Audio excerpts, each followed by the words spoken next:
राधे राधे।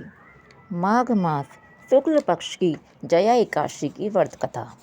युधिष्ठिर ने पूछा, भगवान आपने माघ मास के कृष्ण पक्ष की शर्तिला एकादशी का वर्णन कर दिया है, और कृपा करके यह बताइए कि शुक्ल पक्ष में कौन सी एकादशी होती है और उसकी क्या विधि है और इसमें किस देवता की पूजा की जाती है। भगवान श्री कृष्ण बोले, हे राजेंद्र, बतलाता हूँ, ध्यान पूर्वक सुनो। माघ मास के शुक्ल पक्ष में जो एकादशी होती है उसका नाम जया है। वह सब पापों को हरने वाली उत्तम तिथि है, पवित्र होने के साथ ही पापों का नाश करने वाली है तथा मनुष्यों को भोग और मोक्ष प्रदान करती है। इतना ही नहीं, वह ब्रह्मा हत्या जैसे पाप तथा पिशाचत्व का भी विनाश करने वाली है। इसका व्रत करने पर मनुष्यों को कभी प्रेत योनि में नहीं जाना पड़ता। इसलिए राजन, प्रयत्न पूर्वक जया नाम की एकादशी का व्रत करना चाहिए।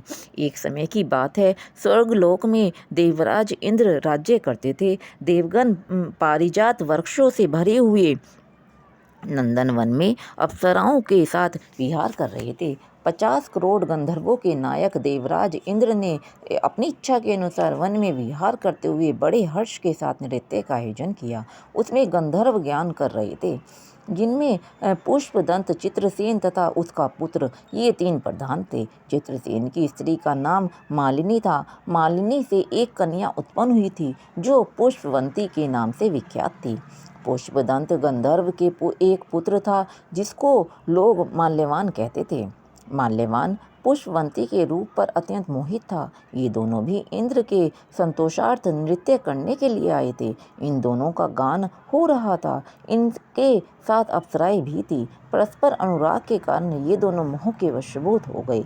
चित्त में भ्रांति आ गई, इसलिए वे दोनों शुद्ध ज्ञान न गा सके। कभी ताल भंग हो जाता तो कभी गीत बंद हो जाता। इंद्र ने इस प्रमाद पर विचार किया और इसमें अपना अपमान समझकर वे कुपित हो गए। अतः इन दोनों को शाप देते हुए बोले, ओ मूर्खो, तुम दोनों को धिक्कार है। तुम लोग पतित और मेरी आज्ञा भंग करने वाले हो। अतः पति पत्नी के रूप में रहते हुए पिशाच हो जाओ।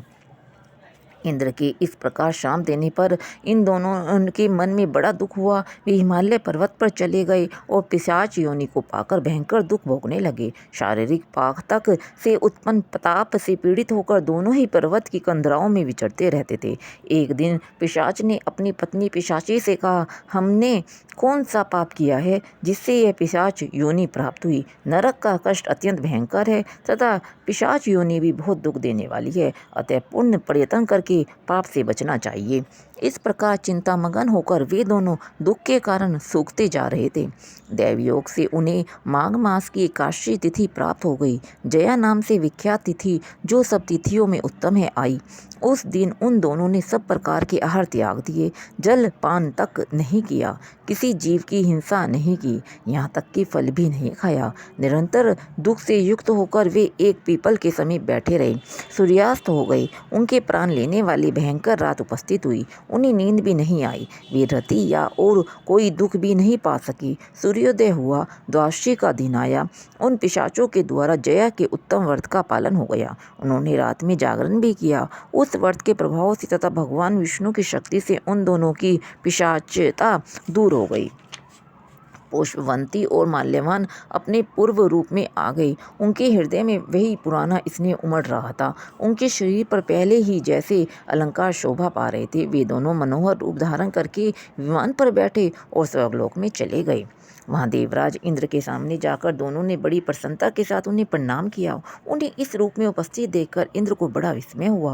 उन्होंने पूछा, बताओ, किस पुण्य के प्रभाव से तुम दोनों का पिशाचत्व दूर हुआ है। तुम मेरे श्राप को प्राप्त हो चुके थे, फिर किस देवता ने तुम्हें उससे छुटकारा दिलाया है।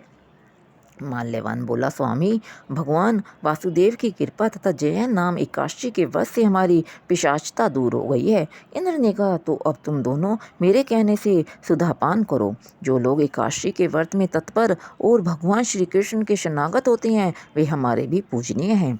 भगवान श्री कृष्ण कहते हैं, राजन, इस कारण एकादशी का व्रत करना चाहिए। नरपश्रेष्ठ जया ब्रह्मा हत्या का पाप भी दूर करने वाली है। जिसने जया का व्रत किया है उसने सब प्रकार प्रकार के दान दे दिए और संपूर्ण यज्ञों का अनुष्ठान भी कर लिया। इस महात्म्य के पढ़ने और सुनने से अग्नितोष्टम यज्ञ का फल मिलता है। राधे राधे। श्री कृष्ण गोविंद हरे मुरारी, हे नाथ नारायण वासुदेवाय।